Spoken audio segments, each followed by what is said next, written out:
Hey guys, welcome back to my channel. कैसे हैं आप सभी? आई होप आप लोग अच्छे होंगे। मेरा नाम मुस्कान है और मेरे स्टोरी टाइम चैनल पे आप लोगों का स्वागत है।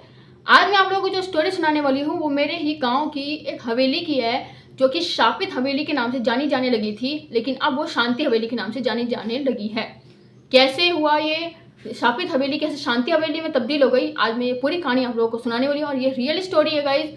तो चलिए फिर करते हैं स्टार्ट। गाइज ये कहानी है मेरे गांव की एक हवेली की, जो शापित हवेली थी पहले और अब वो शांति हवेली में तब्दील हो चुकी है। मतलब पहले उसका नाम शापित हवेली रख रखा था गांव वालों ने, लेकिन अब उसका नाम शांति हवेली के नाम से जाना जाता है।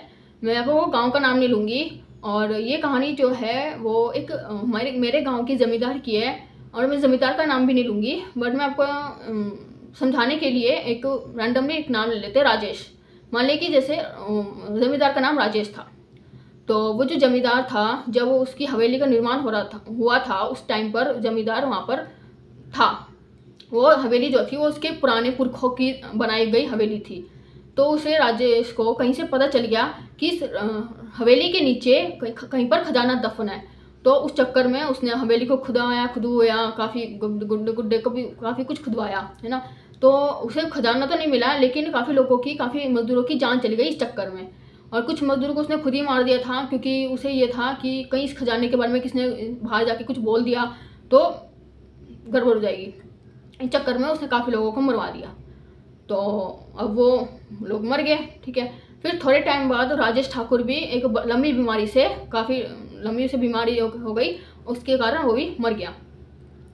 तो उस हवेली में अब जितने लोग वहाँ पे मरे थे वो हवेली खाली रह गई, कोई यहाँ पे रहता नहीं था, क्योंकि राजेश ठाकुर के सारे रिश्तेदार जो थे वो बाहर रहा करते थे उस हवेली में, और किसी को उस हवेली में ज़्यादा कुछ इंटरेस्ट था भी नहीं।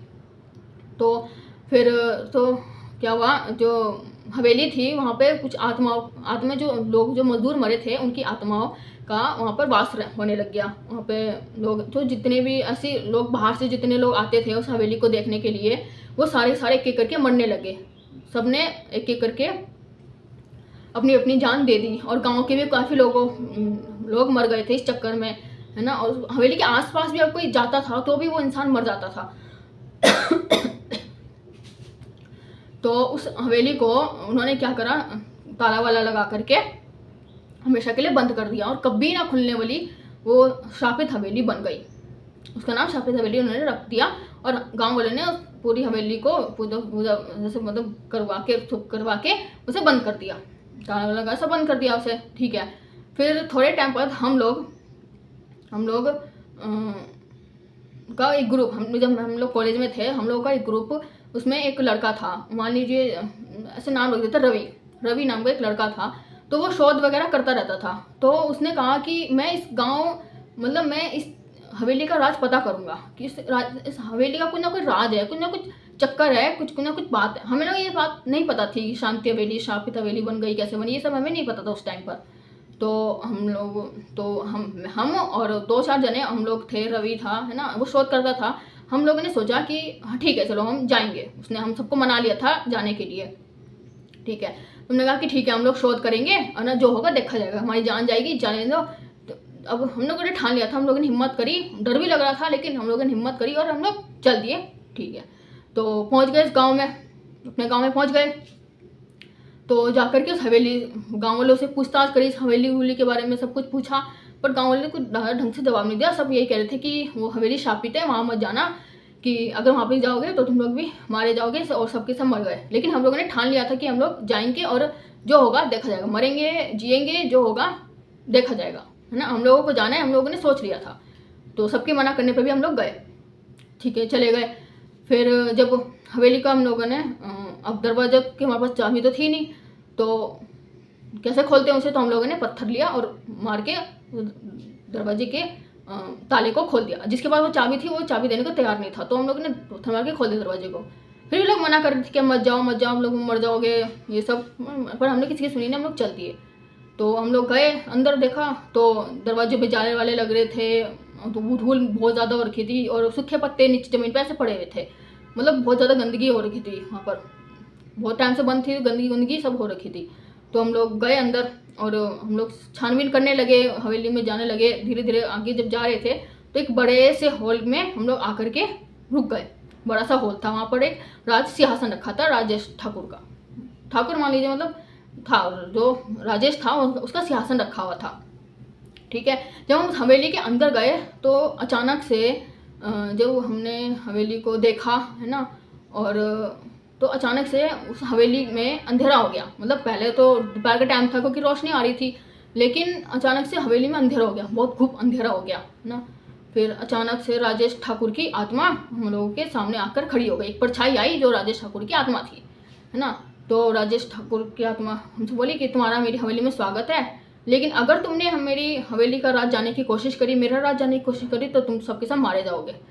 तो जो रवि था वो शोध करता था, वही था मेन।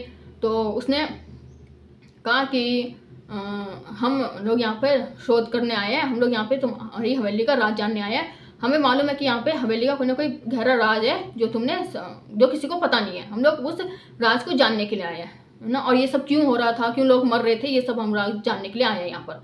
तो राजेश ने कहा कि ये सब मेरी वजह से हो रहा है, क्योंकि मेरे कुकर्मों की सजा ही मुझे मिल रही है। क्योंकि वो हवेली जो थी वो राजेश की बहुत ज़्यादा पसंदीदा हवेली थी, और ये सब मेरी वजह से ही हो रहा है। ये हवेली को शापित हवेली बना दिया गया है ना। और मैं नहीं चाहता था कि ये शापित हवेली बने, पर मेरे कुकर्मों की सज़ा मुझे मिल रही है ना। उसे उस हवेली से बहुत ज़्यादा प्यार था, राजेश को अपनी हवेली से बहुत प्यार था, लेकिन वो उसे कुकर्म की सज़ा ये सब बताने लग गया। तो जो रवि था उसने बोला कि हम तुम्हारे लिए क्या कर सकते हैं, हम कैसे तुम्हें इस सबसे आज़ाद कर सकते हैं। तुम्हारी आत्मा भी यहाँ भटक रही है, तुम्हें भी आज़ादी मिल जाएगी। बाकी सभी जो आत्माएं यहाँ पे भटक रही है, जो मजदूरों की, लोगों की जो आत्माएं यहाँ पे भटक रही है, उन्हें भी आज़ादी हम दिलाने यहाँ पे आए हैं। तो हम कैसे क्या कर सकते हैं। उसने बोला कि पहले तो ये जो मजदूरों की, जो लोगों की आत्मा भटक रही है, पहले इन्हें शांत करो, इन्हें यहाँ से निकालो, तो मेरी आत्मा खुद ब खुद शांत हो जाएगी। उन्होंने बोला ठीक है। तो हमने पूछा कि हम लोग कैसे, कहाँ पे है वो आत्माएं। तो उन्होंने एक इशारा करा कि एक तहखाने में, उस तहखाने में एक ये सारी आत्माएं हैं। तो ठीक है, हम लोग फिर वो आत्मा जो थी, जो राजेश ठाकुर की जो आत्मा थी, वो ये सब कह के चली गई। फिर हम लोग धीरे धीरे करके उस तहखाने की ओर गए। जैसे उस तहखाने की ओर गए तो वहाँ पे लगा हुआ था ताला। अब हमें पता नहीं था, तो हम लोगों ने छानबीन करी। तो ऊपर हम लोग गए, ऊपर फर्स्ट जो फ्लोर था वहाँ पे गए, तो वहाँ पे एक बक्सा रखा हुआ था। उस बक्से में वहाँ की उस तहखाने की चाबी थी। तो उस तहखाने की चाबी हम लोगों ने ली और उस तहखाने को खोला। तो तहखाने को खोला तो वहाँ उस तहखाने की जो हालत थी वो देख के हम सब बेहोश होने वाले थे गाइस। मतलब वो तहखाना जो था, खून हो रखा था वहाँ पर, धूल मिट्टी और बहुत ज़्यादा गंदगी हो रखी थी, इतनी ज़्यादा स्मेल आ रही थी वहाँ पे से, एकदम सर चकराने वाला था हमारा। तो हम लोग डर के मारे एक बार को ऐसा हुआ कि हम लोग वापस चले जाते हैं, हम लोग नहीं करते। लेकिन अब आ गए थे तो हम लोग लगा कि नहीं, अब सोच लिया है, करना है, जो होगा देखा जाएगा, जाना है तो जाना है इसके अंदर, इस तहखाने के अंदर। तो जैसे हम लोग उस तहखाने के अंदर गए तो हमने देखा कि वो मजदूरों की, उन लोगों की आत्माएं वहाँ पर ऐसे चक्कर मार रही थी, गोल चक्कर ऐसे मार रही थी, गाने गा रही थी, आवाज़ें बहुत तेज चिल्ला रही थी। तो ये सब देखकर हम लोग बहुत ज़्यादा डर भी गए, है ना। और लेकिन वो जो आत्माएं थी उन्होंने हमसे ये कहा कि तुम यहाँ से चले जाओ, वरना तुम लोग ही मारे जाओगे, ये सब वो कह रही थी, है ना। लेकिन हम लोगों ने भी ठान लिया था कि हम लोग नहीं जाएंगे। तो हम लोगों ने क्या करा, वहाँ पे पूजा पाजा, हम लोग बाहर गए, उस हवेली से बाहर गए, और पूजा पाजा का गंगा जल वगैरह सारा सामान, धूप वगैरह सब लेकर के, है ना, वहाँ पे बैठ के हम लोगों ने पूजा करी, सारा सेटअप वेटअप करा और पूजा हम लोगों ने वहाँ पे बैठ कर करी। तो जब हम लोग को पूजा कर रहे थे तो उस टाइम पर एक एक करके, धीरे धीरे करके वो आत्माएं गायब होने लगी। अचानक से एकदम से धीरे धीरे करके गायब होने लगी, और ऐसे करते करते सारी आत्माएं वहाँ से गायब हो गई, सारी आत्माएं वहाँ से चली गई। तो हम लोगों ने फिर राहत की सांस ली। फिर अपना सारा सामान हम लोग जो लेकर आए थे वो सारा उठाया लिया, अपने बैग में डाला, और हम लोग उस तहखाने से बाहर चले गए।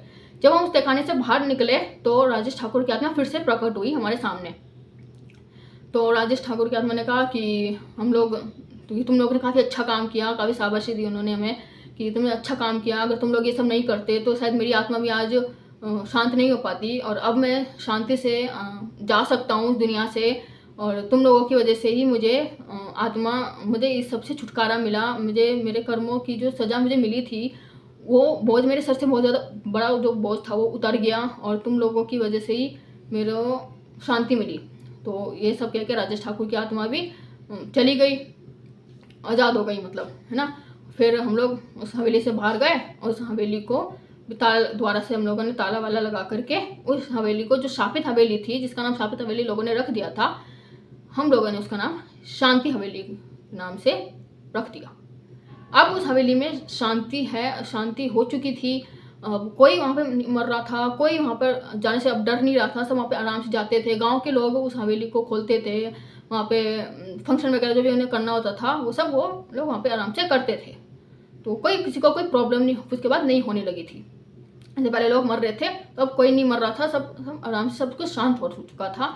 तो जो गांव वाले थे उन्होंने हमें शाबाशी वगैरह दी, कहा कि तुम लोगों ने इतने टाइम से जो हमारे अंदर का जो डर था इस हवेली को लेकर के जो कुछ भी हो रहा था वो सबको तुम लोगों ने शांत करा। उसके बाद हम ये सब करके अपने अपने कॉलेज में वापस आ गए, है ना। और फिर हम लोगों ने कहानी जब सबको सुनाई कॉलेज में आके तो किसी ने विश्वास नहीं करा, कोई करता नहीं है। बट गाइज ये थी हमारी रियल स्टोरी। और तो कैसी लगी आपको ये कहानी तो कमेंट करके मुझे ज़रूर बताइएगा। और अगर आपको मेरा ये वीडियो पसंद आए तो मेरी वीडियो को लाइक शेयर और सब्सक्राइब कीजिएगा। तो चलिए फिर मिलते हैं आप लोगों से नेक्स्ट वीडियो में और ऐसी एक नई रियल स्टोरी के साथ।